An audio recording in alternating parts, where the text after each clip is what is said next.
Hey, what's up guys? Today I'm going to show you how to fix HDMI no signal on Sony TV, Sony Bravia TV. So you are watching that our HDMI is connected to a source and its cable is connected on its back side, but we have no signals. So how to fix this?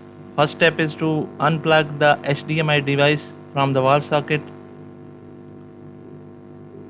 Then disconnect its HDMI cable from the TV.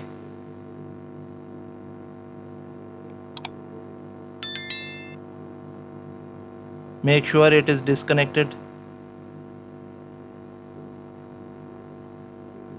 Then our next step is to unplug the TV from the wall socket.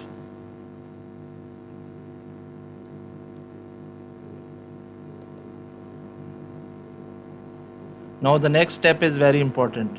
You have to press and hold the power button on the TV for 20 seconds. Power button may be located on front, side or under the TV, depends upon your TV model. So press and hold it for 20 seconds. Then release it. Now connect the HDMI cable to the TV and power on both TV and HDMI device. You are watching that HDMI no signal problem has been fixed. Viewers, if this doesn't work, then you can factory reset your Sony TV. It will fix your problem. Hope you have enjoyed the video. Like it. Thanks for watching. Goodbye.